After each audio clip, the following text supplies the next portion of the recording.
When I was at college, a Korean student asked me to help him check his essays, proofread them. Later on, when he became a minister in Abu Dhabi to an expatriate community, he invited me and my wife to visit him.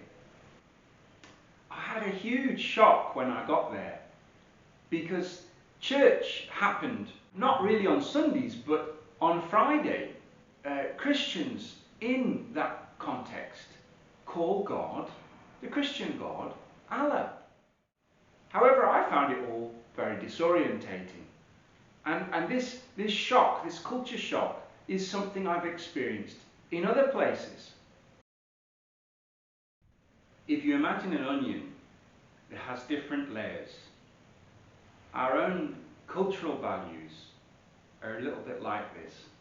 We have values and ideas on the surface, but we also have ideas that are at the centre, our core values.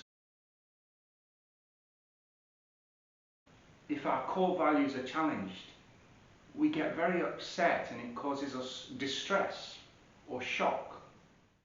People from different cultures have different core values, and so what deeply is important to us may clash with what is deeply important to them.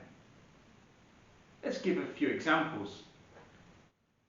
Where I come from in England, and in Europe, I think personal space, certainly in England, we like our personal space. We have a kind of couple of meters around ourselves where if somebody invades that imaginary circle, we get a bit stressed.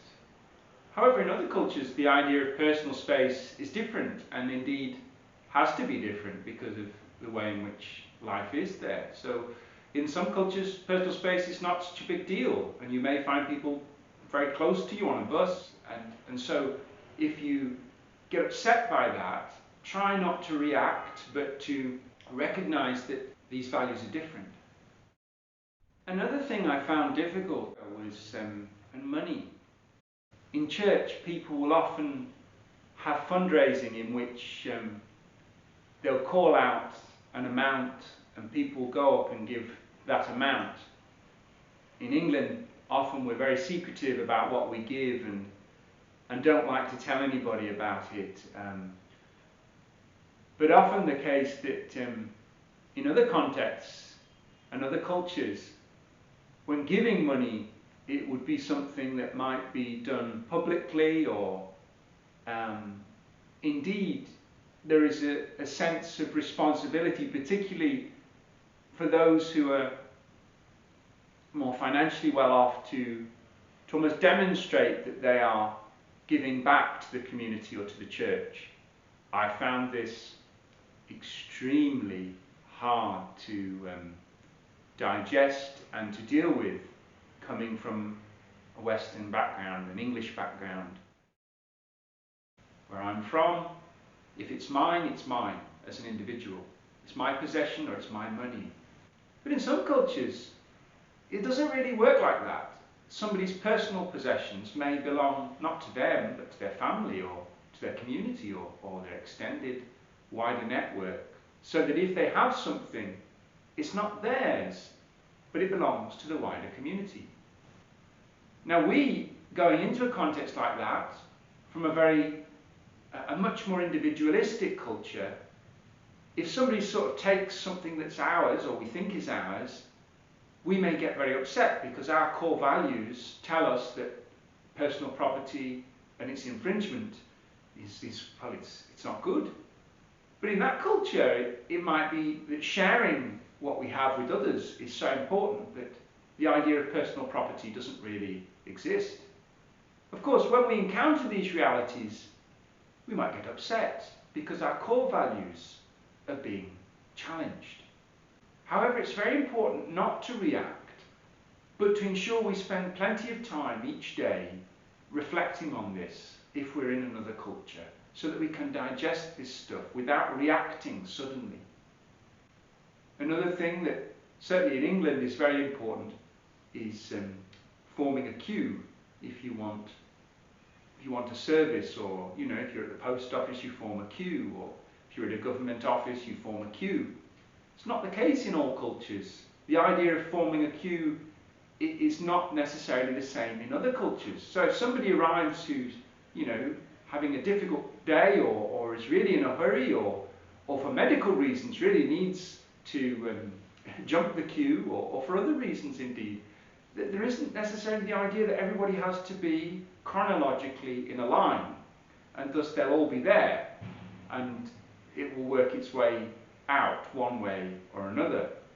Again, if you come from a context in which the idea of forming a queue is as important as the Holy Scriptures, then this will cause you great trauma. But you have to remember that in the other culture that might not be such an unwritten rule that's absolute.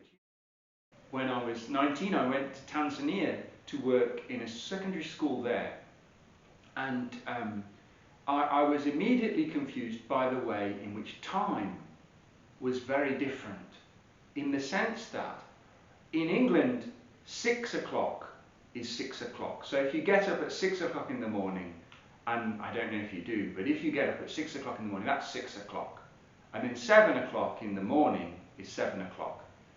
In Tanzania, 6 o'clock in the morning is 12 or 0. 7 is 1. 8 is 2. 9 is 3. Because the hours of the day follow the sun. So they go round with the sun. So if you imagine midday is 6, and evening at 6 o'clock is 12. Of course, this got very confusing when people asked me, do I want to meet them at 9 o'clock? I thought they meant 9 o'clock at night, but they meant 3 o'clock in the afternoon. Of course, this got very confusing. But I mean, this was something that I struggled with. Respect is something that's understood in different ways in different cultures. In some cultures, to be respectful means being very honest. In other cultures, being respectful means sometimes not saying something that could be offensive. Respect also can mean that we ensure we greet people in the right way, while in some cultures this has become a more informal thing. In others, it's very important to address people in a way that relates to their office or their age or other things. The way we show respect to others or don't show respect can really cause problems in relationships and partnerships. The way we dress sends messages, and in some cultures, certain forms of attire or certain forms of dress can bring a lot of problems.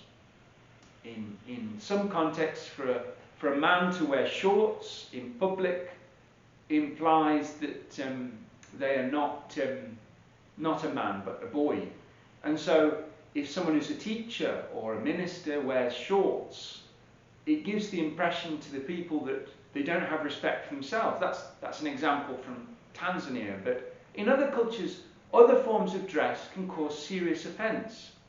Now that doesn't mean that the form of dress is in itself bad or wrong, but if it causes offence to a person from a church in which we're trying to form a partnership, it's really important that we try not to deliberately cause offence and to wear something that is appropriate for the context and the situation. That doesn't mean we should compromise who we are or compromise our own values, but there's a middle way, there's a compromise often in these things that allows us both to retain our integrity and to not cause offence to the other. And this is very important when transitioning to different cultures or relating to people from different cultures, to ensure that we are conscious about the way we dress. Doesn't mean we can't dress in the way we want to, but we should be aware of what we're dressing in and how we're dressing, so as not to bring unnecessary complications if we're genuinely trying to forge partnerships with people from different cultures, where some forms of dress may simply be a barrier to partnerships. So it's very important to consider our unconscious thoughts about these things and try to ensure that we don't do anything inadvertently that hampers working cross-culturally. I think all of these things are very difficult to navigate, but it's important that when we feel our core values, we feel we're being challenged in some way, or something we value is not happening in the way we think it ought to, we don't immediately become upset with those in the culture that is different. It may even help us to discover more about ourselves and what we value entering another culture. What can be very helpful in cross-cultural engagement is having people who have experience of both cultures. You might call them cultural hybrids or bicultural individuals who seem to be able to navigate both realities. Such people are treasures, and it's very important when crossing cultures or engaging with people from another culture to seek advice from those who have knowledge of both. This can help us avoid a number of unnecessary pitfalls and problems.